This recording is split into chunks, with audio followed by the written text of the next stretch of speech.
Genesis chapter 41, and I am reading from the New International Version. Pharaoh's dreams. When 2 full years had passed, Pharaoh had a dream. He was standing by the Nile, when out of the river there came up 7 cows, sleek and fat, and they grazed among the reeds. After them 7 other cows, ugly and gaunt, came up out of the Nile, and stood beside those on the riverbank. And the cows that were ugly and gaunt ate up the 7 sleek, fat cows. Then Pharaoh woke up.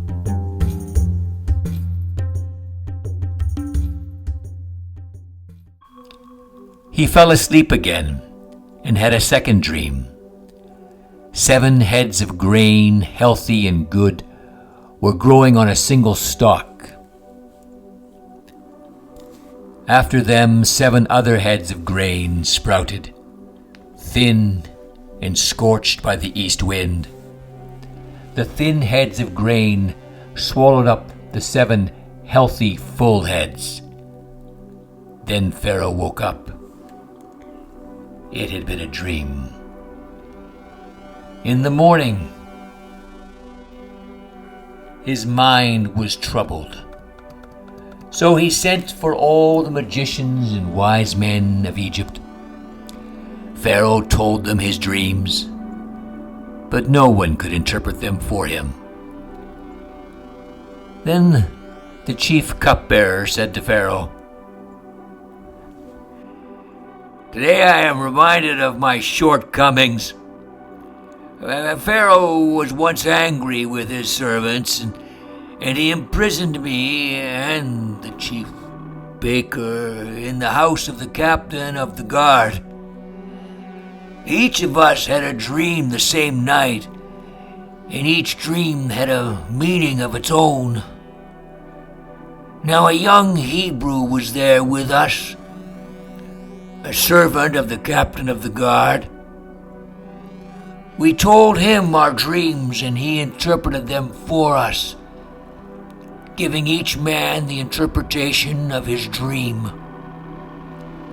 And things turned out exactly as he interpreted them to us. I was restored to my position, and the other man was impaled." So Pharaoh sent for Joseph, and he was quickly brought from the dungeon. When he had shaved and changed his clothes, he came before Pharaoh. Pharaoh said to Joseph, "I had a dream, and no one can interpret it. But I have heard it said of you that when you hear a dream, you can interpret it."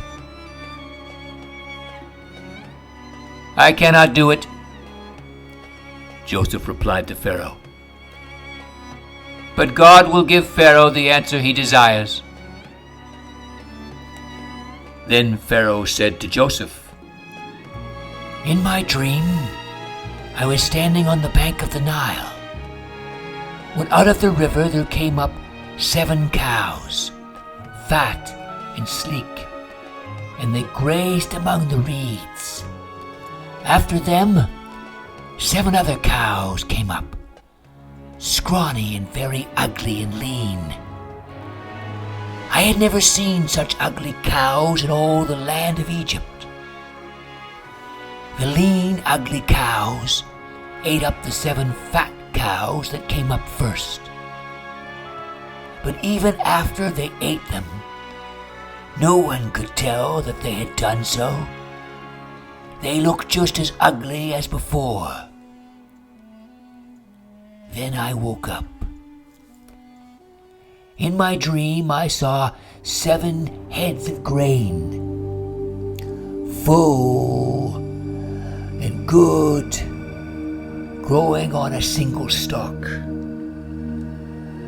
After them, 7 other heads sprouted, withered and thin and scorched by the east wind. The thin heads of grain swallowed up the 7 good heads. I told this to the magicians, but none of them could explain it to me. Then Joseph said to Pharaoh, The dreams of Pharaoh are one and the same. God has revealed to Pharaoh what he is about to do. The 7 good cows are 7 years, and the 7 good heads of grain are 7 years. It is one and the same dream. The 7 lean, ugly cows that came up afterward are 7 years, and so are the 7 worthless heads of grain scorched by the east wind. They are 7 years of famine. It is just as I said to Pharaoh. God has shown Pharaoh what he is about to do. 7 years of great abundance are coming throughout the land of Egypt, but 7 years of famine will follow them. Then all the abundance in Egypt will be forgotten, and the famine will ravage the land. The abundance in the land will not be remembered, because the famine that follows it will be so severe. The reason the dream was given to Pharaoh in 2 forms is that the matter has been firmly decided by God, and God will do it soon. And now, let Pharaoh look for a discerning and wise man and put him in charge of the land of Egypt. Let Pharaoh appoint commissioners over the land to take 1/5 of the harvest of Egypt during the 7 years of abundance. They should collect all the food of these good years that are coming and store up the grain under the authority of Pharaoh to be kept in the cities for food. This food should be held in reserve for the country to be used during the 7 years of famine that will come upon Egypt, so that the country may not be ruined by the famine. The plan seemed good to Pharaoh and to all his officials. So Pharaoh asked them, Can we find anyone like this man? One in whom is the Spirit of God. Then Pharaoh said to Joseph, Since God has made all this known to you, there is no one so discerning and wise as you. You shall be in charge of my palace, and all my people are to submit to your orders. Only with respect to the throne will I be greater than you. So Pharaoh said to Joseph, I hereby put you in charge of the whole land of Egypt. Then Pharaoh took his signet ring from his finger and put it on Joseph's finger. He dressed him in robes of fine linen and put a gold chain around his neck. He had him ride in a chariot as his second in command, and people shouted before him, "Make way!" Thus he put him in charge of the whole land of Egypt. Then Pharaoh said to Joseph,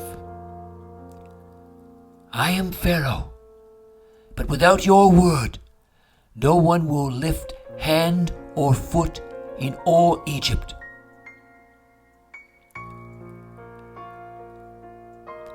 Pharaoh gave Joseph the name Zaphanath-Paneah, and gave him Asenath, daughter of Potiphera, priest of On, to be his wife. And Joseph went throughout the land of Egypt.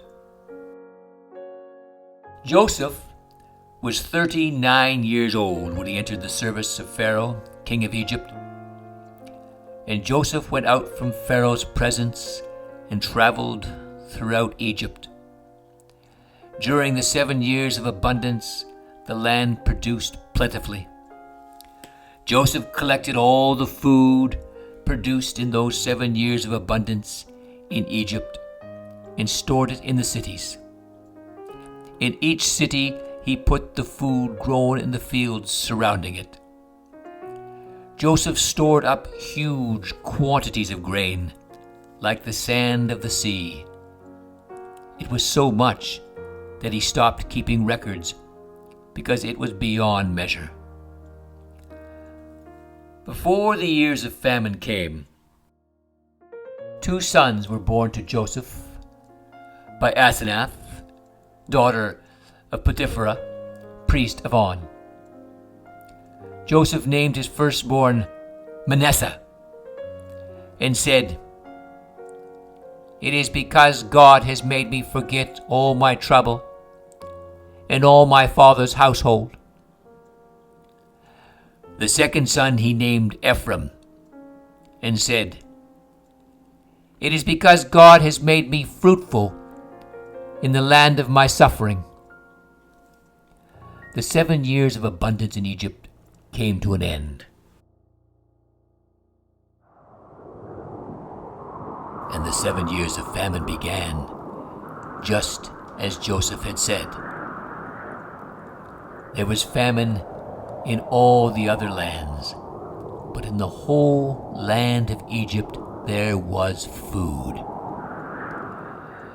When all Egypt began to feel the famine, the people cried to Pharaoh for food. Then Pharaoh told all the Egyptians, "Go to Joseph and do what he tells you." When the famine had spread over the whole country, Joseph opened all the storehouses and sold grain to the Egyptians. For the famine was severe throughout Egypt, and all the world came to Egypt to buy grain from Joseph, because the famine was severe everywhere.